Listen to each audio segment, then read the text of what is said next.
Ito pala ang nangyari sa Kidilek sa Tokyo, Japan. Yung paghatid ni Kidi, hatid sundo, habang si Alexa pala ay nanonood kasama ang kanyang kaibigan. Hinatid ni Kidi si Alexa and then sinundo pa uwi. Pero bakit nga ba hindi kasama si Kidi doon mismo sa loob ng Tokyo Dome? Sabi nila baka ayaw ni Kidi. Siyempre, ayaw niya siguro yung crowded, sobrang masikip at maraming tao. Pero bit na bit talaga ni Alexa ang kanyang suot na gayang-gaya niya ang suot ni Taylor Swift. Idol na idol, makikita talaga sa kanyang mga upload sa IG, tuwang-tuwa. Inspired talaga siya pagdating kay Taylor Swift. And then sa mga kanta talaga as in, gamay na gamay ni Alexa ang mga kanta ni Taylor. Kaya sobrang saya ni Alexa and Kidi, ang kanyang mga kaibigan, habang nasa Japan sila.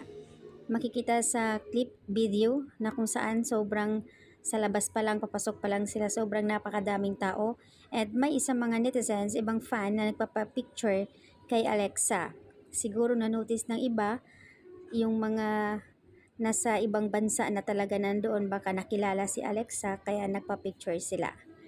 At least, nag-enjoy ang Kidelex sa Tokyo, Japan. Yun naman talagang pangarap ni Alexa noon pa, last year pa talaga niya ipinost na magkakaroon siya ng ganon. Kaya nga pinaghandaan talaga ng Kidelex para makapunta lang siya doon sa concert ni Taylor Swift. Diba ang galing?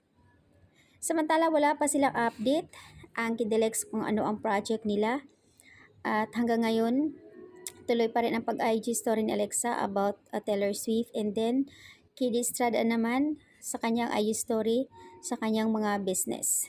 So ayan, abangers na lang siguro kung ano yung kaganapan next project. Sana manifesting prayer na lang siguro kung ano po ang mayroong project para sa kanila, and sana hindi magtagal, magkakaroon na rin sila at hindi mabakante. At syempre naman, sabik na rin ang mga sweethearts para sa kanilang dalawa na makita sa TV.